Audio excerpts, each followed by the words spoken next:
Hey, welcome to a Wednesday hump day edition of Morning Scone. As always, please hit the red subscribe button. Appreciate it. A devastating thing happened. This is my second go around here recording Morning Scone today. I was down the home stretch about to wrap up a bit ago and the video cut off. So I'm basically now for the second time doing this morning's episode of Morning Scone. So if it stinks, then I stink because I basically had practice doing the entire episode already once today. So three primary topics. LSU Baseball gets a midweek win, but it wasn't even really the win that was the big story. Two huge storylines come out of last night that we'll talk about. Tremont Waters declares for the NBA draft. And we now know who the Pelicans, formerly know who the Pelicans will take on in round 2 of the NBA Western Conference playoffs. So let's start with the LSU baseball game. Last night they beat Lamar 8-0, and in and of itself a midweek game, as you all know, for RPI purposes, it's not that significant. Florida lost last night to Mercer, and Florida is by a mile the best team in college baseball. The reason last night was significant for LSU is they got Josh Smith back. So if you missed it, about an hour, maybe an hour and a half before first pitch, Pels-Warriors spoke to reporters. Josh Smith was taking infield and hitting in the cage, and decided he was going to give it a go. So Josh Smith started at third, and all he did was go 2 for 3 with a single, a homer, and a walk in his fourth plate appearance before they pinch ran for him at the end of the ball game. So welcome back Josh Smith. That is the reason all along I've talked so much about having Josh Smith back and then the domino effect, because you're talking about a guy that is going to play in the major leagues. He's a guy that would have batted all season for you in the 315, 320 range, hit you 5 or 6 homers. And at the top of the lineup, he allows guys like Cabrera or Watson to bat in a more, and Bo Jordan to bat in a more normal spot for them in their skill set than having to bat leadoff. So you put Josh Smith back in the lineup. I don't think anyone expected what he did. Josh Smith even said after the game that not in a million years would he have expected to hit a homer. But the point is, here you have a guy that hasn't played in 38 games. He comes off cold, gets a single, hits a homer, walks, he's on base 3 times, and defensively, he made a play in the 7th inning where he's playing third, he's ranging to his left. There's a high hopper hit to his left, so he's going toward the second base bag, catches the high hop, makes the throw across his body. So if you're wondering about the back and turning and rotating, he handled that perfectly. So the prayer today is that Josh Smith wakes up and has no pain in his back. That's the hope today, because if you have Josh Smith feeling good and ready to go for this trip to Ole Miss, that's just massive, because he's a guy that's your table setter at the top of your lineup,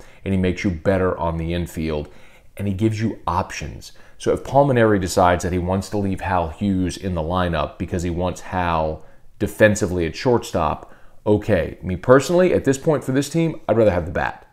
Give me another bat in the lineup. Put Smith at short, and then give me Bain at third or Slaughter at third to give me an extra bat in the lineup. Coombs could play first. Or the other storyline that emerged last night is that Bryce Jordan got his first at-bat since the deep bone bruise on his knee. He pinch hit in the 8th inning, drew a walk, but it was great to see Bryce Jordan give it a go. And so now here you go to Oxford in what is the biggest weekend of the year for you right now. It's very much a make-or-break weekend for LSU. As each weekend passes, you can start to either keep certain aspirations alive or you sort of scratch them off. So at this point, a national seed doesn't feel realistic. They would have to do something extraordinary. Like they'd have to win all of their remaining series, probably a sweep in there, and then go win the SEC tournament.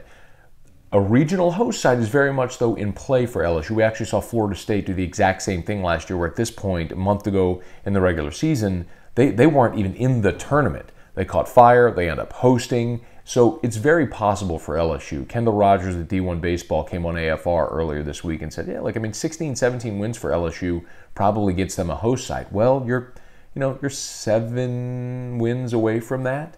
So 7, 8 wins. So if you think with 4 remaining series, if you can find a way to go 7-5, which is doable, especially considering Bama and Auburn aren't very good, and Arkansas has really kind of been a lot like LSU and they've struggled away from home, it's doable. And to get Josh Smith back and to get Bryce Jordan back, it obviously gives you extra options and bats in your lineup. The other story, and typically if a guy throws a complete game shutout, first in the midweek for LSU since Tyler Jones in 2011, Typically, that is going to be a headline, but for anything to get to bump that down, it has to be significant, and Josh Smith certainly qualifies. But last night, AJ Labas threw the complete game shutout. Scattered 6 hits, struck out 9, walked 1.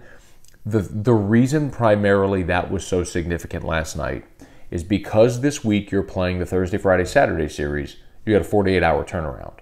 You played on Tuesday, you're traveling on Wednesday, you're playing on Thursday. The last thing in the world you needed to do was have to use any of your key arms out of the bullpen.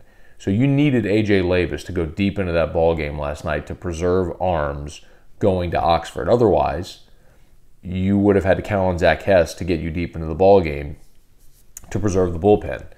And he's certainly capable of doing that, but now this gives everybody an extra day's rest, and everybody's available on Friday if you're in a tight, or Thursday if you're in a tight game with Ole Miss and you need to go to your most reliable arms. So huge for AJ Labas. And the other part of that is maybe it gives you confidence that Labas is starting to improve toward being a reliable arm in the postseason if you need it, and it gives you a 5th starter, where of course you got Hess, you got Mikhail Hilliard, you really like Nick Bush after the performance last week, and then you know you've got Caleb Gilbert to lean on if you need him, and then there's AJ Labas. So that's 5 starters that you feel like you can count on. And we haven't even mentioned a guy like Todd Peterson, who's really come on of late. So you kind of like the way that LSU has arms and options, especially going this weekend into Oxford against Ole Miss. So look, the midweek in and of itself, Florida lost last night to Mercer. I'm not going to sit here and extol the virtues of midweek games. We all know what they are. And Lamar is 13-28 on the season. They're having a really rough year.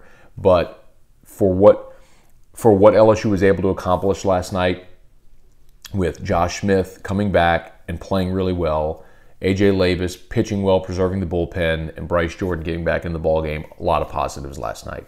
Something not so positive is that Tremont Waters declared for the NBA draft. Yesterday, formally, the NBA early entry draft list was released and finalized, and Tremont Waters' name was on it. Now, we already know Brandon Sampson declared, hired an agent, so he won't be back. But Tremont Waters will still have a decision to make. So May 30th is the deadline for players that entered the draft and did not sign with an agent to withdraw. So we'll keep an eye on May 30th. We got a little more than a month for Tremont Waters to make that decision.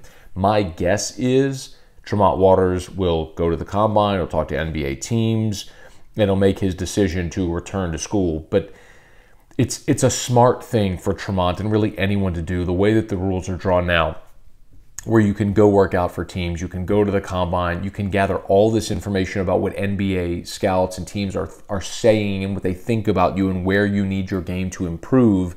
Go get that information. It's like anything in life. Before you make a really important decision, gather all the information. It's like putting. Look at the ball from every angle on the green. Look at all the slopes. Test the wind. Look at the burn marks on the cup. Get all the information before you make that putt. Like dating. You're not going to marry someone after a first date. You shouldn't marry someone after a first date. You date them. You meet their family. You find out what their life's ambitions are. Do they want kids? Where do they want to live?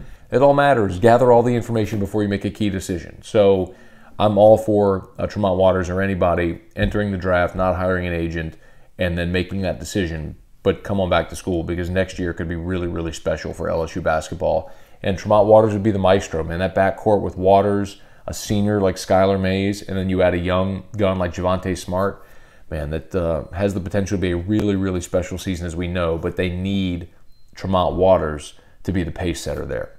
And we do formally know now that the Pelicans and the Warriors will match up in their Western Conference semifinal series. The Warriors beat the Spurs in Game 5 on Tuesday night. So the Pels go to Oakland for Game 1 against the Warriors Saturday. After the game, Klay Thompson was asked about Steph Curry and if he expected him back for Game 1 Saturday. He said, quote, "I hope, but I'm not expecting it." So really good thing for New Orleans that they've gotten rest.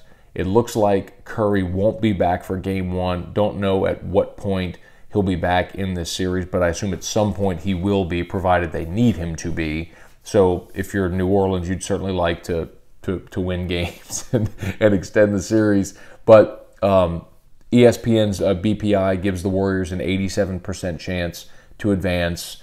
I fully expect Golden State to win this series with or without Steph Curry. They're just a better team with more stars. we talked about with the Portland series how Anthony Davis was the best player on the team and Portland didn't have an answer for him. Well, Anthony Davis, Kevin Durant, even if they're a wash, and Durant may be better at this point in his career, you look beyond those two, and Golden State has more stars. So I don't expect New Orleans to win the series. I certainly expect them to be more competitive than they were being swept back in 2015 by Golden State, but it should be a lot of fun, and if nothing else, Golden State not having Steph Curry for Game 1 be a big boost for New Orleans. And also remember, there's a wild card there, and that's Alvin Gentry came from Golden State, so he knows the staff well and maybe their personnel well also. So maybe that gives defensively a little bit of an edge to New Orleans. So, and the flip side of it too, I guess, is you could say Steve Kerr knows Alvin Gentry, but I think the flip side of that probably works a little better. In any event, that's going to do it for this Wednesday edition of Morning Scone. Please hit the red subscribe button if you have not yet. Tell a friend. Spread the good word that we're here every single morning for you with about a 10-minute chat talking about local headlines. So put us on your Bluetooth in the car on the way to work, or when you get to your desk and you need to zone out for about 10 minutes and pretend like you're working, we're here for you. So hit the red subscribe button. We appreciate it. And until tomorrow, have a great day.